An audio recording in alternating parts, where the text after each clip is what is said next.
ጤና ይስጥልኝ እንደምን አመሻችሁ የተከበራችሁ የምኖመንት ዜና መጽሔት ተከታታዮች። ባለፉት 24 ሰዓታት ውስጥ በዓለም ፖለቲካና በሀገር ውስጥ ጉዳዮች ላይ ሰፊ ትኩረት ያገኙ 5 አበይት ነጥቦችን ይዘንላችሁ ቀርበናል።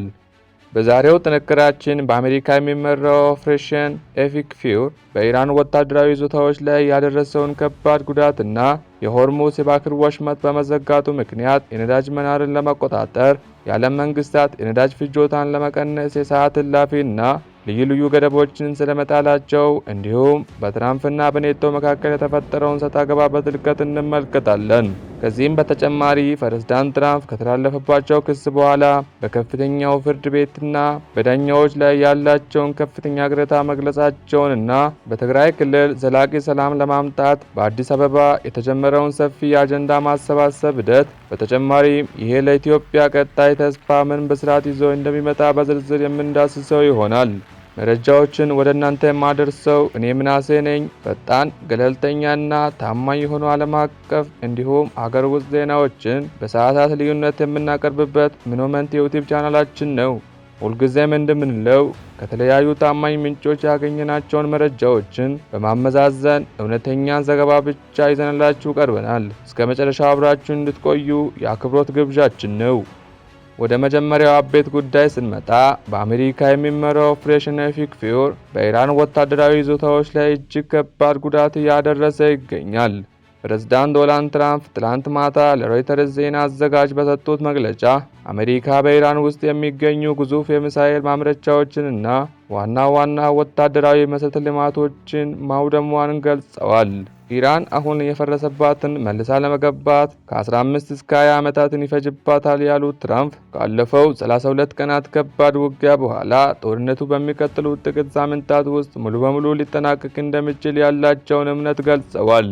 ባለፉት ቀናት በሰፋን ከተማ ላይ የተፈጸሙትን መጠነ ሰፊ ጥቃቶችን ተከትሎ ፕሬዝዳንት ዶናልድ ትራምፕ አሜሪካ አስፈላጊ ሆኖ ሲገኝ ድንገተኛ ጥቃቶችን ለመሰንዘር ወደ ቀጠናው እንደምትመለስም ፍንጭ መስጠታቸው ይታወሳል። በዚህ ጦርነቱ ከመብረዱ ይልቅ በሁለቱም ወገኖች ፍጥጫ እየተፋፋመ ይገኛል። ወደ ሁለተኛው ነጥባችን ስንሸጋገር የሆርሙዝ የባህር ወሽመጥ በመዘጋቱ ምክንያት የዓለም መንግስታት የነዳጅ አጠቃቀም ገደቦችን በይፋ እየጣሉ ይገኛሉ። ለዓለም አቀፍ የነዳጅ ንግድ ወሳኝ የሆነው ይሄ የባህር ወሽመጥ ባለፉት ቀናት በኢራንና በአሜሪካ ሰጣ ገባ ምክንያት ሙሉ በሙሉ በሚባል ደረጃ ዝግ ሆኖ መቆየቱ ይታወሳል። በዚህ ምክንያት ነዳጅ ዋጋ በከፍተኛ ሁኔታ በመናሩ በርካታ ሀገራት ነዳጅ ፍጆታን ለመቆጠብ ሲሉ የሰዓት እላፊና ልዩ ልዩ ገደቦችን መጣል ጀምረዋል። እንደ አልጀዚራና ሮይተርስ ዘገባ በትላንትናው ዕለት እንደ ደቡብ ኮሪያ ያሉ ሀገራት አየር መንገዶቻቸውን ወደ አስቸኳይ ጊዜ አሰራር እንዲገቡ አዘዋል። ትራምፕ ኢራን የተኩስ አቁም ጠይቃለች ቢሉም ኢራን በበኩሏ ይሄ በፍጹም እንደማይሆን ገልጻ ጥቃቷን እንደምትቀጥል ማሳወቋ ቀውሱን ይበልጥ አባብሷል። ቀጥለን በአሜሪካና በኔቶ መካከል የተፈጠረውን ሰጣ ገባ እንመልከት። ፕሬዝዳንት ትራምፕ በቅርብ በሰጡት መግለጫ ኔቶን የወረቀት ነብር በማለት በድጋሚ ክፉኛ ተችተዋል። ትራምፕ ይህንን ያሉት አሜሪካ በየዓመቱ በመቶ ቢሊዮኖች የሚቆጠሩ ዶላሮችን ለኔቶ ጥበቃ የምታወጣ ቢሆንም አሁን አሜሪካ ድጋፍ በምትፈልግበት ወቅት ግን ኔቶ የሆርሙዝ የባህር ወሽመጥ ለማስከበር ፍቃደኛ ባለመሆኑ ምክንያት ነበር። እኛ ሁልጊዜ እንደርስላቸዋለን እንጂ እነሱ ግን ፈጽሞ አይደርሱልንም ያሉት ትራምፕ በዚህም ምክንያት አሜሪካ ከእንግዲህ ኔቶን የመጠበቅ ግዴታ እንደሌለባት በይፋ ተናግረዋል። የእንግሊዙ ጠቅላይ ሚኒስትር ኬር ስታርመር ይሄ የእኛ ጦርነት አይደለም የሚል ምላሽ መስጠታቸውን ተከትሎ ትራምፕ ቁጣቸው እንደቀጠለ ሲሆን ሁኔታው በአውሮፓና በአሜሪካ መካከል ትልቅ የዲፕሎማሲ ስንጥቅ እየፈጠረ ይገኛል።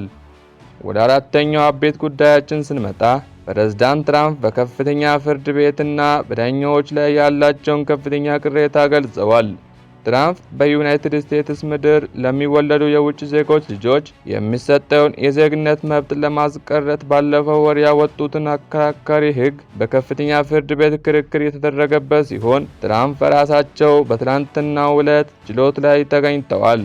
ፕሬዝዳንቱ ዳኞች ነፃ መሆናቸውን ለማሳየት ሲሉ ብቻ በእሳቸው ላይ ኢፍትሐዊ ውሳኔ እንደሚያሳልፉ ገልጸው ቅሬታቸውን አሰምተዋል። በተጨማሪም በዋይት ሀውስ ውስጥ የፕሬዝዳንት ንግግር የሚያስተናግድ አዲስ አዳራሽ ለመገንባት ያቀዱትን እቅድ በፌደራል ዳኛ የታገደ ሲሆን ትራምፕ ይህንን ውሳኔ የፖለቲካ ጥቃት ሲል ጠርተዋል። ወደ መጨረሻው ነጥባችን ስንመጣ በትግራይ ክልል ዘላቂ ሰላም ለማምጣት በአዲስ አበባ ሰፊ አጀንዳ ማሰባሰብ መድረክ በትላንትናው ዕለት በይፋ ተጀምሯል።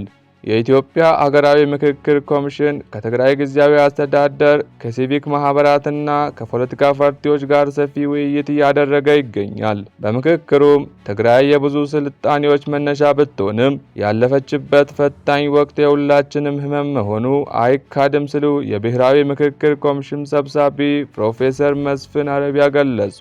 ይህ መድረክ ቀደም ሲል በክልሉ በነበረው በጸጥታ ሁኔታ ምክንያት ዘግይቶ የነበረ ቢሆንም አሁን ግን ባለድርሻ አካላትን በማሳተፍ በጥሩ ሁኔታ እየተካሄደ ይገኛል። ተሳታፊዎቹም ከዚህ ቀደም በንግግር መፍታት የነበረባቸውን ችግር በጠረጴዛ ዙሪያ ባለመፍታታቸው ሀገርን ትልቅ ዋጋ ማስከፈሏን ገልጸው ይህ መድረክ ካለፈው ቁስል ተምረን የተረጋጋችና ሁሉን አቀፍ ሀገር ለመገንባት ትልቅ ተስፋ እንደሚሰጥ ያላቸውን እምነት ገልጸዋል።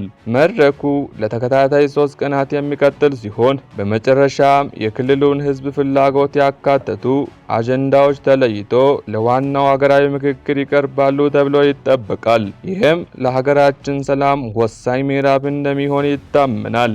ውድ የምኖመንት ቤተሰቦች በዛሬው የዜና መጽሔት ዝግጅታችን እነዚህን አበይት ጉዳዮች እንዳሰናል። ዓለም በጦርነትና በኢኮኖሚ ቀውስ ውስጥ በምትገኝበት በዚህ ወቅት በሀገራችን የተጀመረው የሰላም ጥረት ተስፋ የሚሰጡ ናቸው።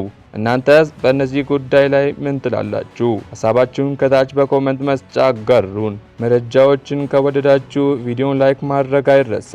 እንዲሁም አዳዲስ መረጃዎችን በፍጥነት ለማግኘት ሰብስክራይብ በማድረግ ቤተሰብ ይሁኑ። በቀጣይ አዲስ መረጃ እስከምንገናኝ ሰላምና ጤና በያላችሁበት ሁሉ